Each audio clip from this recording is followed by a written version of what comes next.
कंचना जी बताइए मेरे को, क्या मुसलमान महिलाओं को तलाक के बाद भत्ता मिले, ये क्या इसमें कोई खराबी है? तो महिलाओं को जिनका रिप्रेजेंटेशन प्रॉपर नहीं है, जो अल्पसंख्यक हमारे देश में जितने भी हैं, उनको आरक्षण का हक है, अलग से कोटा की जरूरत है। तो आप अपनी पार्टी की जानकारी लेकर नहीं आती है क्या? मुस्लिम महिला आरक्षण विधेयक का क्यों समर्थन किया आपकी पार्टी ने?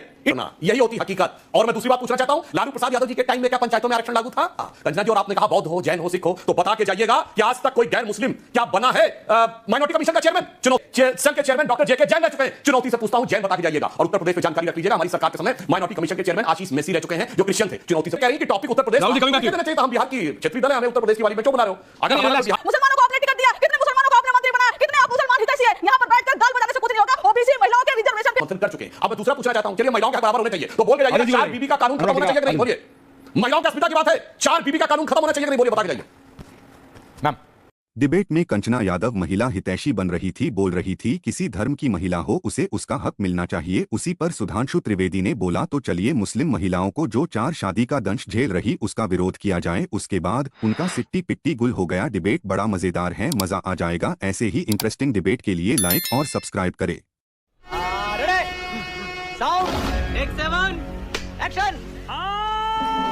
चलिए शुरू करते हैं। हो किसी भी धर्म से हो, वो चाहे इस्लामिक धर्म से हो, चाहे हिंदू हो, बुद्ध हो, जैन हो, जो भी हो, सबको बराबर का हक है, राइट है।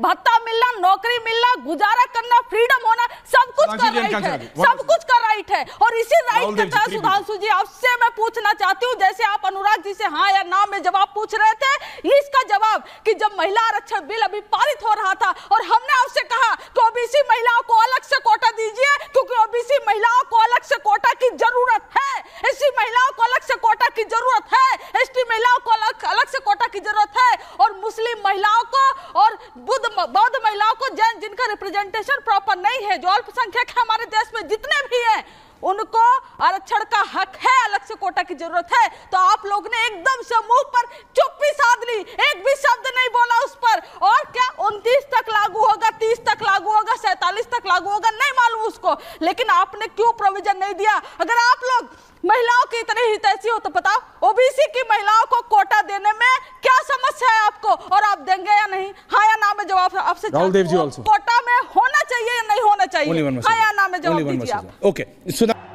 करारा जवाब मिलेगा, करारा जवाब मिलेगा। पार्टी की जानकारी लेकर नहीं आती है क्या? मुस्लिम महिला आरक्षण विधेयक का क्यों समर्थन किया आपकी पार्टी ने? इंडी गठबंधन ने क्यों समर्थन किया? क्यों कांग्रेस समर्थन किया? बोलिए हाँ या ना। मना कर देना चाहिए तो हम नहीं साथ में रहेंगे। यह है दोहरा चरित्र, संसद में समर्थन एक और पहले बोलिएगा, यहां डिबेट में आके वितंडावाद करना, यही होती हकीकत। और मैं दूसरी बात पूछना चाहता हूं, लालू प्रसाद यादव जी के टाइम में क्या पंचायतों में आरक्षण लागू था? बोलिए, एससी एसटी को आरक्षण लागू था? नहीं लागू होने दिया। जब नीतीश कुमार जी की सरकार आई है, एनडीए गठबंधन की, तब लागू हुआ है। इसलिए मैं पूछना चाहता हूं, अगर आपने यह कहा है तो बोल दीजिए ना एक बार कि शाहबानो केस के ऊपर जो कांग्रेस ने किया था वो संविधान की हत्या थी। कहने से काम नहीं चलेगा। मजा नहीं आ रहा है। कंचना जी, और आपने कहा बौद्ध हो, जैन हो, सिख हो, तो बता के जाइएगा कि आज तक कोई गैर मुस्लिम क्या बना है माइनॉरिटी कमीशन का चेयरमैन? चुनौती से पूछता हूं, बता के जाइएगा कि अल्पसंख्यक मंत्रालय का कभी मंत्री गैर मुस्लिम बना है? हमने बनाया है। आज किरण रिजिजू जी मंत्री है, वो बौद्ध हैं। चुनौती से पूछता हूं, एक बौद्ध मंत्री बता के जाइएगा। और हमारे टाइम में माइनॉरिटी के सेल के चेयरमैन डॉक्टर जेके जैन रह चुके हैं। चुनौती से पूछता हूं, जैन बता के जाइएगा। और उत्तर प्रदेश में जानकारी रख लीजिएगा, हमारी सरकार के समय माइनॉरिटी कमीशन के चेयरमैन आशीष मेसी रह चुके हैं, जो क्रिश्चियन थे। चुनौती से पूछता हूं, कोई क्रिश्चियन हो तो बताइएगा। ना ना, किसी माइनॉरिटी से तो कोई मतलब ही नहीं है। माइनॉरिटी में जो प्रचंड मेजॉरिटी है, देखिए जैसे वो नतमस्तक थे, उनके मुंह में दही जम गया, कुछ भी बोलने लगे, बचाव करने लगे, कह रहे शरियत कैसे बोल सकता हूं मैं। और देखिए कंचना जी अपनी पार्टी का जो स्टैंड पार्लियामेंट में उसी खिलाफ बोल गई। मतलब अपनी बात को साबित करने के लिए अपने खुद के स्टैंड की फजीयत को इन दो प्रवक्ताओं से पूछ ले। और अगर कंचना जी ये कह रही कि टॉपिक उत्तर प्रदेश कह देना चाहिए, तो हम बिहार की क्षेत्रीय दल है, हमें उत्तर प्रदेश की वाली में क्यों बुला रहे हो? अगर बिहार से वो आप उस पर छोड़िए, आप डिबेट मैं कह रहा हूं, महिलाएं जैसे आपने कहा कंचना जी, कोई महिला हिंदू मुस्लिम सिख ईसाई कोई भी हो, ठीक है, उसको अगर भत्ता मिलता है, कांग्रेस इसलिए चुप है, आरजेडी क्यों चुप है? कांग्रेस ने तो प्रियंका जी ने कहा था ना, लड़कियों लड़ सकती, why there should be any difference, आप हिंदू हो चाहे मुसलमान हो। वो आज चुप है, क्यों चुप है? बिकॉज आप मुस्लिम बॉडीज के खिलाफ नहीं बोलना चाहते हैं, वो नहीं बोलना चाहते, बट आरजेडी शुड, राइट? चुप कौन है? लेकिन मेरे सवाल का जवाब तो दिया ही नहीं सुधांशु जी ने। तो पूछ लीजिए तो महिलाओं को कोटा होना चाहिए, नहीं? उन्होंने काउंटर आपसे की, उन्होंने काउंटर आपसे मैंने किया। दे दिया, आपकी पार्टी समर्थन कर चुकी है। ये जवाब राहुल जी, जब राहुल गांधी समर्थन कर चुके हैं तो आपके किसी दानिश भाई आ रहा हूं, सॉरी आदिल जी आ रहा हूं। होना चाहिए या नहीं होना चाहिए, मैंने आपसे पूछा था। और वो तो छोड़ दीजिए, अगर आप ही इतने हितैषी हैं तो बीजेपी छोड़िए, पूरे एनडीए को बता दीजिए कि कितने मुस्लिम थे इस बार लोकसभा में, कितने जीत के आए। मुस्लिम तो छोड़ दीजिए सर, बाद में आपने उनको जब नहीं कोई जीत कराया तब उनको वापस लाकर राज्यसभा से और अन्य जगहों से आपने मंत्री वगैरह बनाया, ठीक है। लेकिन आप बताइए तो कितने मुसलमानों को आपने टिकट दिया, कितने मुसलमानों को आपने मंत्री बनाया, कितने आप मुसलमान हितैषी है। यहाँ पर बैठकर गाल बजाने से कुछ नहीं होगा। ओबीसी महिलाओं के रिजर्वेशन पे आपका क्या स्टैंड है, ये बोलना पड़ेगा। मैं आप फिर से बोल रही हूँ, रोज आते हैं इस उम्मीद पे, आज जीतेंगे, कल जीतेंगे, परसों जीतेंगे, रोज हारते हैं।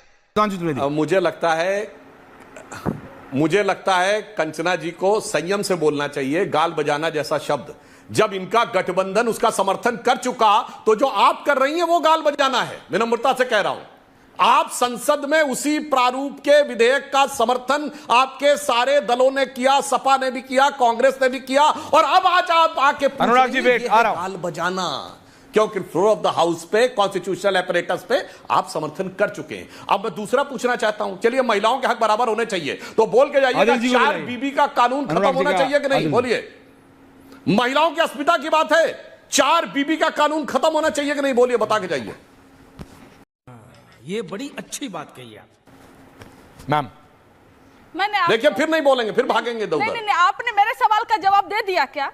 आप तो बोल नहीं पा रहे हो। आप बताओ ना, बिहार से आपने कितने... अरे मैंने जवाब दे दिया, आपकी पार्टी फ्लोर पे जवाब दे चुकी है, तो आपका सवाल ही अप्रासंगिक है। कर दिया था। अच्छा ये बताइए, राहुल गांधी सही है, आप उधार लिया है कुछ समय, लालू यादव जी सही है, गाल बजाना शब्द हमने आपसे उधार लिया है कुछ समय के लिए, और आप ही से सीख रहे हैं सर।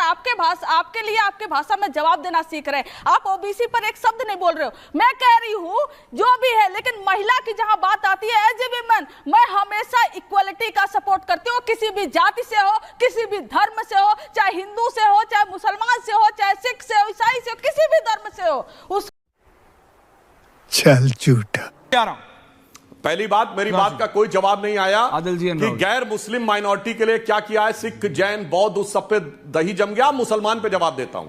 542 सीटें थी, इंडी गठबंधन ने दिया था 110 टिकट। कंचना जी बता के जाइएगा, उत्तर प्रदेश में दिए 16 टिकट मुसलमानों के, बताइए 16 सीटें गिरा के जाइए। और दूसरा बड़ा राज्य महाराष्ट्र, 1 टिकट नहीं दिया मुसलमान को, 0-48 में।